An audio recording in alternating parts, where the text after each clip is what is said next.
Hello అండి, ఎలా ఉన్నారు అంతా? నేను కూడా చాలా బాగున్నాను. ఈ వీడియోలో మనం నిమ్మకాయ పులిహోర ఎలా చేసుకోవాలో చూద్దామండి.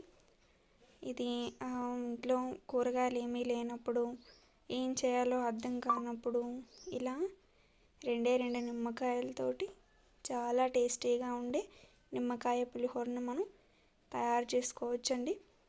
చూసారు కదా ఎంత కలర్ఫుల్గా ఉందో. దీంట్లోకి మనం పొటాటో కర్రీతో కూడా సర్వ్ చేసుకుంటే చాలా బాగుంటుంది.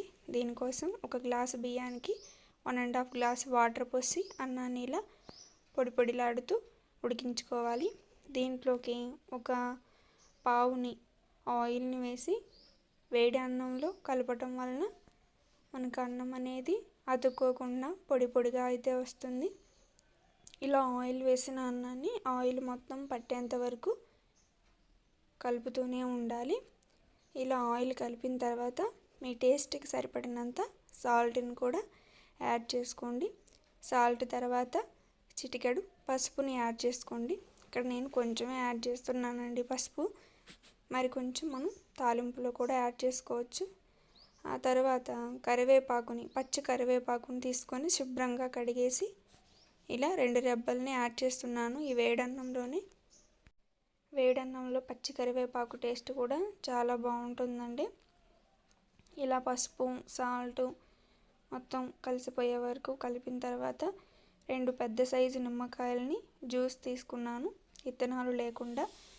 ఇలా జ్యూస్ని రైస్లో కలిపేసి అంతా బాగా కలిసేలా కలుపుకోవాలి.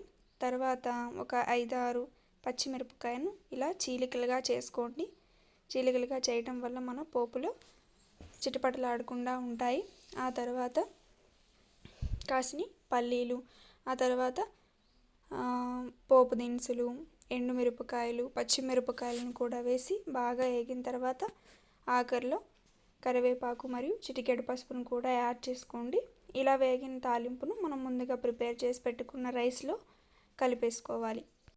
ఇలా పోపు అంతా రైస్కి పట్టే విధంగా కలుపుతూనే ఉండాలి. అంతేనండి, మన నిమ్మకాయ పులిహోర రెడీ అయిపోయింది. మన టేస్ట్కి సరిపడినట్టు సాల్ట్ని అడ్జస్ట్ చేసుకోవచ్చు. Please subscribe my channel.